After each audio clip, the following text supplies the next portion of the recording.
15 अगस्त 1977 को astronomer Jerry ईमन सेटी प्रोजेक्ट में ओहायो स्टेट यूनिवर्सिटी के बिग ईयर रेडियो टेलीस्कोप में काम कर रहे थे। ये टेलीस्कोप तब अंतरिक्ष को स्कैन करके ऐसे सिग्नल्स को खोज रहा था जो एक्स्ट्रा टेरेस्ट्रियल सिविलाइजेशन से आ रहा हो। टास्क ये था कि ये टेलीस्कोप ऐसे सिग्नल को खोज रहा था जिसकी फ्रीक्वेंसी 1420 मेगाहर्ट्ज हो। ये वो फ्रीक्वेंसी है जिसमें हाइड्रोजन जो यूनिवर्स में लगभग सभी जगह मौजूद है। 1420 मेगाहर्ट्ज की फ्रीक्वेंसी में नेचुरली रेडियो वेव्स एमिट करने लगता है, और अगर कोई सिविलाइजेशन इतनी एडवांस होगी कि वो हाइड्रोजन की प्रॉपर्टीज के बारे में जानती होगी तो वो इसका यूज मैसेज भेजने के लिए कर सकती है। तो क्या टेलीस्कोप को कोई मैसेज मिला? और अगर मैसेज मिला तो क्या वैज्ञानिक उसे डिकोड कर पाए? चलिए पता लगाते हैं। तो ऐसी और इंटरेस्टिंग वीडियोस के लिए वीडियो को लाइक शेयर करके चैनल को सब्सक्राइब कर लें। तो चलिए हमारे साथ अनंत अंतरिक्ष के इस नए सफर पर। तो उस दिन अपने शिफ्ट के दौरान इयन ने कुछ एक्स्ट्रॉर्डिनरी नोटिस किया।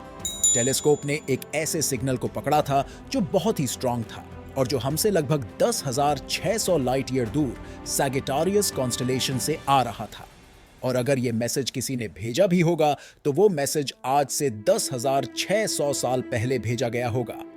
ये सिग्नल 72 सेकंड तक रहा। ये रहा वो सिग्नल।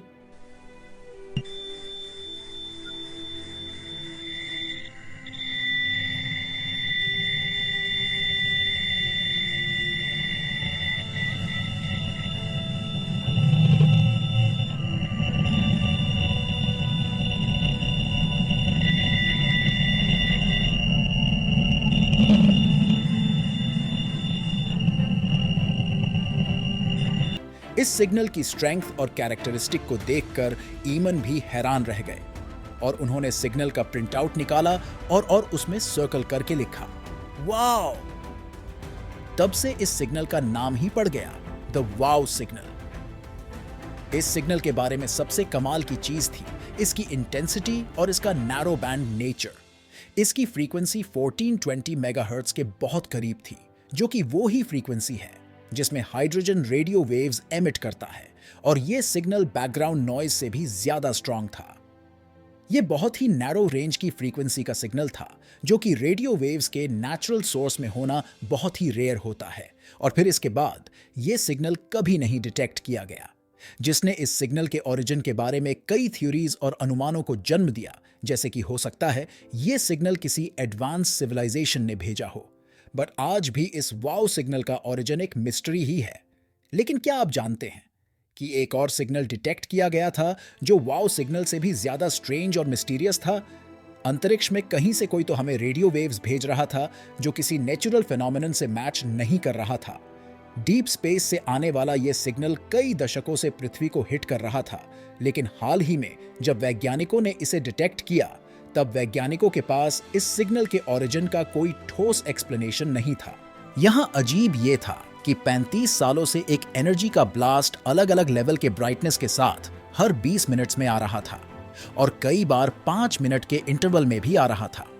और the international centre for radio astronomy research के एस्ट्रोनॉमर्स ने लास्ट ईयर इसे अपनी रिसर्च में पब्लिश भी किया, और इस सिग्नल को नाम दिया गया GPMJ 1839-10। इस सिग्नल की और स्टडी करने पर वैज्ञानिकों ने देखा कि यह सिग्नल लगभग 15,000 लाइट ईयर दूर से आ रहा था। तो इतने साल बाद इस सिग्नल को कैसे डिटेक्ट किया गया? इसकी शुरुआत हुई 2018 में, जब एस्ट्रोनॉमर्स में ऐसे ही एक सिग्नल को डिटेक्ट किया जो किसी और सोर्स से आ रहा था और हर 18 मिनट में रिपीट हो रहा था। तो जब 2020 में डेटा को एनालाइज किया गया तब वहां कोई रेडियो सिग्नल प्रोड्यूस नहीं हो रहा था। तो एस्ट्रोनॉमर्स ने एक बार फिर से अंतरिक्ष को स्कैन किया। इस बार एस्ट्रोनॉमर्स ने मिल्की वे गैलेक्सी को स्कैन करने के लिए वेस्टर्न ऑस्ट्रेलिया में मौजूद Murchison wide field array radio telescope का यूज किया।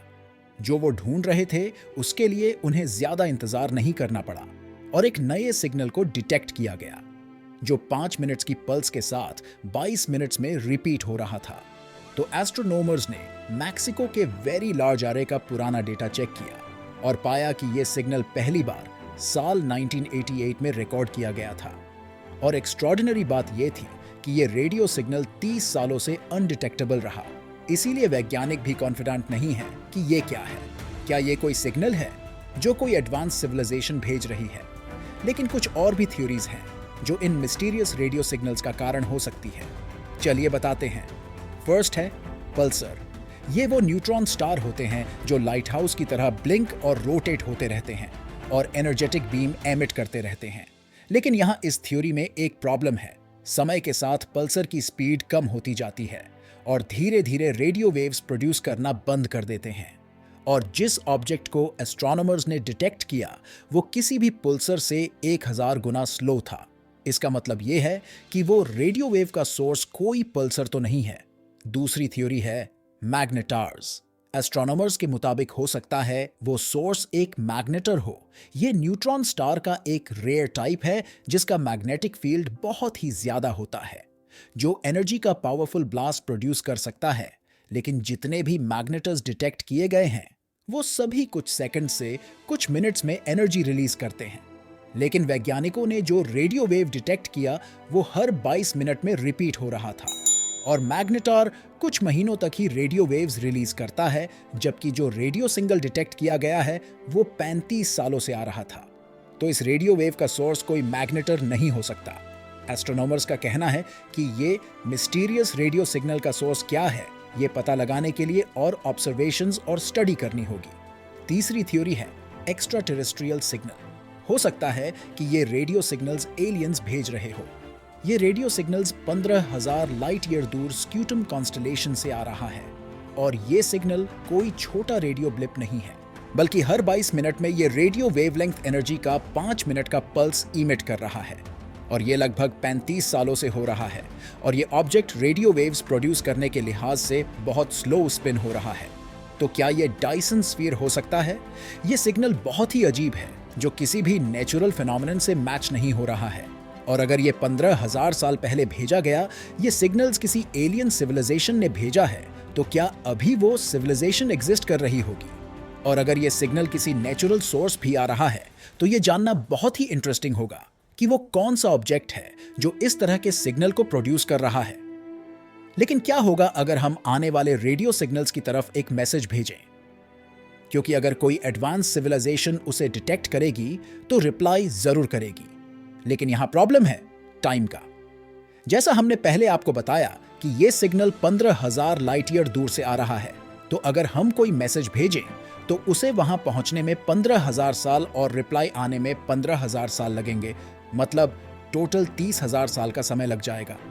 खैर ये सिग्नल्स कहां से आ रहा है, इसका सोर्स क्या है, ये तो आने वाले समय में इसके और स्टडी से पता चलेगा। तो आपको क्या लगता है, क्या एलियन हमसे कांटेक्ट कर रहे हैं? कमेंट करके जरूर बताएं और वीडियो को लाइक शेयर करना ना भूलें। और ऐसी ही और इंटरेस्टिंग वीडियोस के लिए चैनल को सब्सक्राइब कर लें। तो मिलते हैं ऐसी मजेदार और इंटरेस्टिंग अगली वीडियो में।